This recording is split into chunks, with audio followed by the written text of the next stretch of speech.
We've discussed the different kinds of information that are painted on the barrels of our objective. We've discussed tube length, magnification, numerical aperture, which we'll talk a little bit more about, and cover slip thickness, and also immersion types. Remember, you can do oil immersion, you can do water immersion, or you can do glycerol immersion. And so those three types of immersions are available on the objectives that we work with. Now let's spend some time discussing the different grades of objectives that are available for use. When we correct lenses for magnification, we suffer for some things called aberrations. There are aberrations that are inherent in the glass. For example, flatness of field. When you're looking through a compound microscope and you have a field that is composed of multiple layers of tissue, you might suffer from this pincushion effect, which is almost like you're looking at the surface of the earth as it's rolling in front of you. To correct for that, we call that flatness of field. And so different objectives are used to make that field nice and flat and even from edge to edge. So here on the screen you see several different types of objectives. The first one is called an achromat. This is the least expensive objective manufactured. It does have several lenses in it, but not as many as the higher corrected lenses do. So an achromat is a fairly low resolution objective that is not corrected for flatness of field, and it's also not corrected for what we call chromatic aberration, which we'll discuss in a second. So an achromat would give you an image that maybe looked like a pincushion. So we would want to choose a plan achromat that gives us a nice flat field of view. They don't show a plan achromat here, but understand that we're correcting for flatness of field so that the entire field is in focus from edge to edge. So achromat is the least expensive objective. Then you go to plan achromat. Now there are two other very important objectives that are used in microscopy, which are also used on the Leica confocal microscope, so you need to understand these. One is called a fluorite objective. A fluorite objective is a lens which has many elements in it. You can see all these lenses inside the barrel of the objective, and this is highly corrected for the transmission of light. Remember, fluorescence microscopy is a low light level process. We're using reflected light, we're reflecting light off our specimen, and we're expecting the emission light from the specimen to come through the objective. If we use standard achromats or plan achromats, these objectives tend to absorb a lot of light. So manufacturers have discovered a type of glass called fluorite glass, which is highly transmissive in these low light levels that we're using for fluorescence microscopy. So you will see most of the objectives on the confocal microscope are fluorite objectives designed for high transmission of light. A third aberration that takes place when you're making objectives for magnification is called chromatic aberration. This is an aberration that's a function of the wavelength of the light that you're magnifying. If you're magnifying blue light and you're magnifying green light and you're magnifying red light, those wavelengths of light will come to a different focal plane in the objective because of their wavelength. Shorter wavelengths will travel farther. Longer wavelengths will not travel as far in the glass. So you have an image that's distorted because of the magnification of the individual wavelength. So manufacturers have developed objectives called plan apochromats. It's a plan objective, which means it's flat from edge to edge, and it is an apochromat, and so it's corrected for chromatic aberration. So all your colors are magnified to the exact same plane, so you get sharp, crisp, flat images, which are beautiful for fluorescence microscopy. And so here you see an apochromat objective, but we're using plan apochromats, which are corrected not only for chromatic aberration, but for flatness of field as well.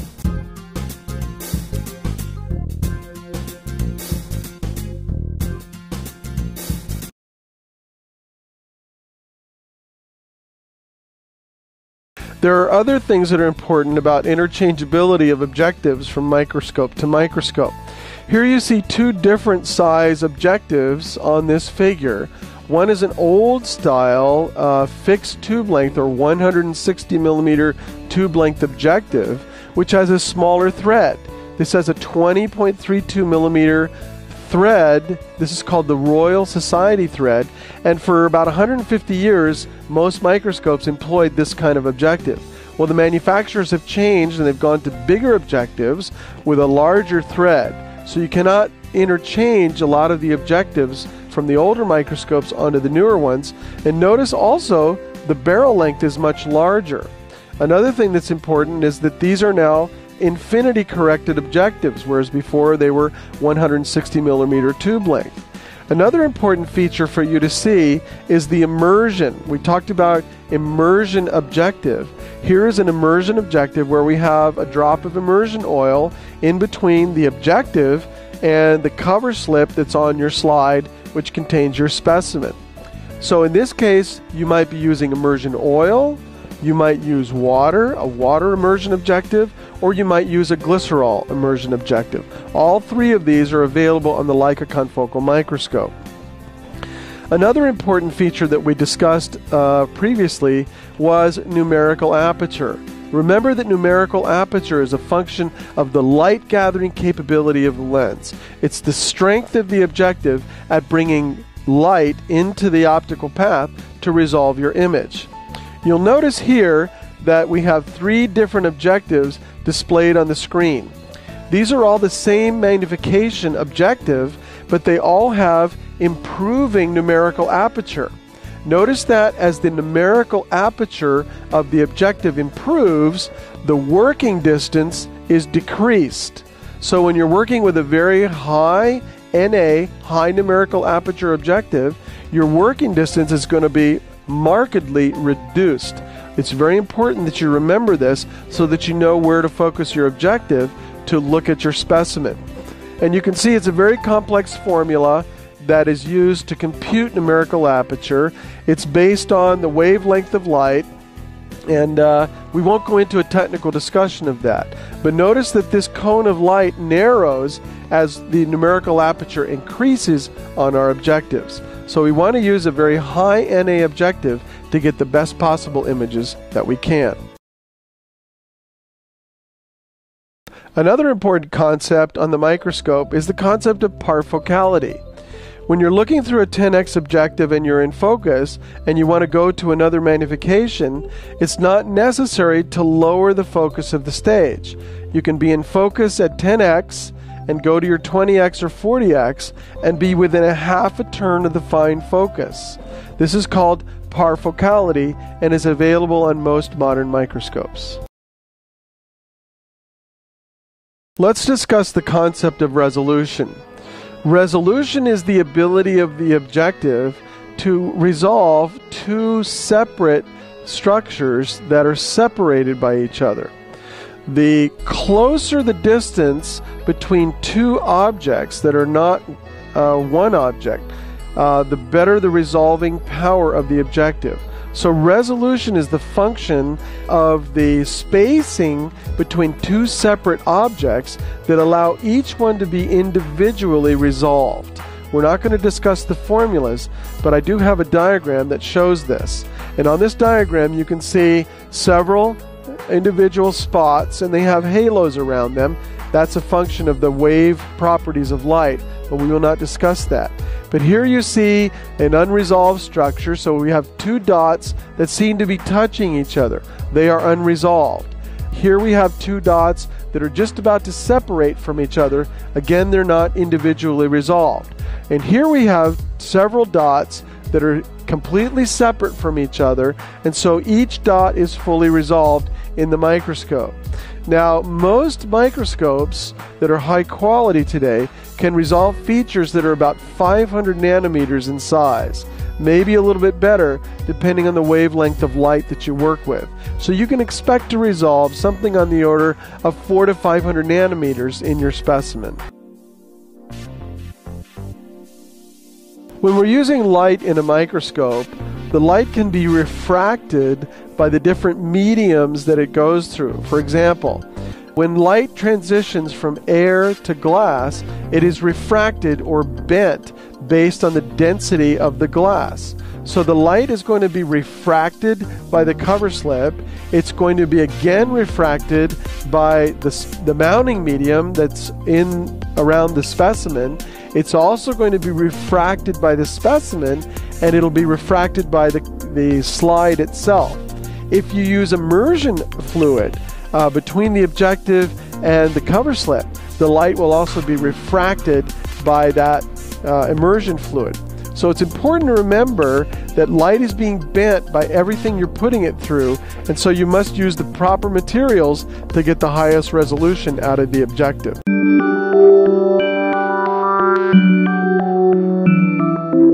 One advantage of the confocal microscope is that you can work with fairly thick specimens. The confocal microscope uses a series of pinholes to make what we call optical sections, and so we'll discuss more about that later.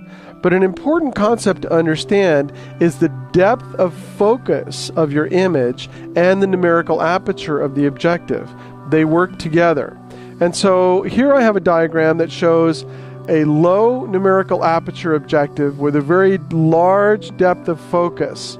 So everything from the top of this blue cone to the bottom of this blue cone is in focus with a low numerical aperture objective. Obviously that means that a lot of information is traveling through the objective, and so it's not highly resolved. When you increase your numerical aperture, not only do you decrease your working distance as we saw before, but also your depth of field or depth of focus decreases. And so less of the image is in focus at one time, but it's at a higher resolution and it's a brighter image.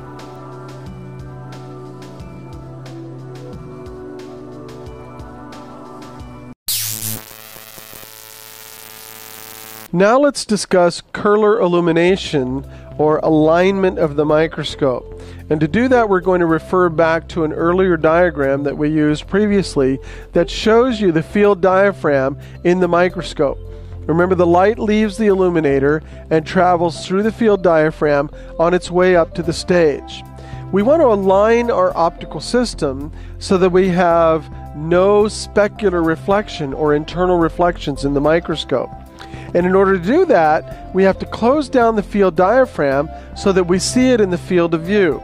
And that looks something like this. Here you see your field of view, you see your specimen in focus, and you see the leaves of the field diaphragm centered to the field of view and highly in focus. In order to perform this alignment, you have to close your field diaphragm down until you see it in the field of view.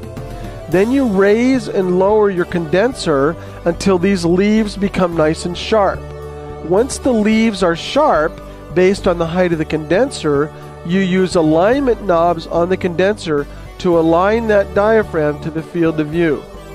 Once it is perfectly aligned to the field of view, you open the diaphragm just outside the field of view, and now your optical path is aligned with your light path. Now let's go back to our discussion of reflected light illumination for fluorescence microscopy. Remember that we have a reflected light illuminator with a lamp house here that is sending light through our excitation filter down from the dichroic mirror to our specimen and back up to the observer. The lamp in this lamp house typically is called an HBO lamp, a high pressure mercury lamp. And you can see two examples of mercury burners here. This is a 50-watt mercury burner and a 200-watt mercury burner. And what happens is there is an arc that's formed across these two electrodes, a very bright arc, and so a lot of illumination is pumped out by these bulbs. You never want to look at one of these bulbs with the naked eye. You will ruin your retina. So if you ever see an HBO burner putting light out through a lamp house that you can see visually, you want to either turn off the lamp or make sure that you don't look at it because you'll burn your retina. Now the HBO burner puts out what's called an emission spectra. An emission spectra is a tremendous amount of light across a whole series of wavelengths. And so if we just look at the emission spectra of the HBO bulb, you'll see a large amount of light. So our graph would show a large amount of light across all these wavelengths. And so all these wavelengths would be covered by the HBO burner with a tremendous amount of illumination. We're all familiar with the way that you can take white light and pass it through a prism and get the rainbow out of that light. That shows us that white light is comprised of all those colors of the rainbow. Each color is a specific wavelength. So UV would be something around 300 or 320, blue would be 420, green would be 520, and so forth. Each color has its own wavelength. Now this is important in fluorescence, because in fluorescence we are exciting a specimen with a short wavelength of light, and the specimen will glow in a longer wavelength of light. That's called fluorescence. Some bacteria, dinoflagellates, other organisms autofluoresce. You're familiar with bioluminescence in aquatic systems. When you run your fingers through the water, you see light glowing. That's autofluorescence, bioluminescence. So most tissue types will autofluoresce. They will give off a light on their own when you excite them with a short wavelength of light. So in fluorescence, it's important to understand what our excitation light is and what our emission light is. We're exciting with a low wavelength of light. In this case, we're using blue light from about 440 nanometers up to about 500 nanometers. That's blue light. So that's our excitation light that we hit our specimen with. Then the specimen gives off light in a longer wavelength. And so here we see the emission light, which is green, from about 470 nanometers up to 560 nanometers or so. There is a law called Stokes Law of Fluorescence, which says that when you hit tissue with a wavelength of a certain number, it will always autofluoresce or give off light at a longer wavelength. There's a Stokes shift. So you're always going to see a longer wavelength light than the one that you excited it with. In fluorescence microscopy, we use certain filters that produce our excitation wavelengths and allow us to see our emission wavelengths. And so the figure that we have on the screen now shows a typical filter cube.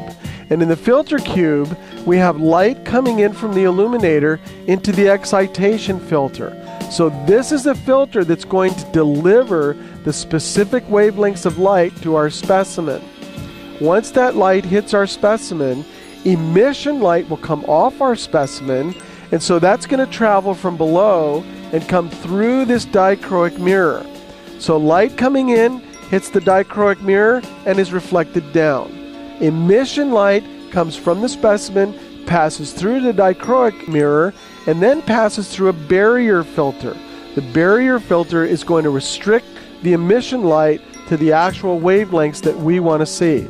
So the filter package is a very important part of the fluorescent microscope.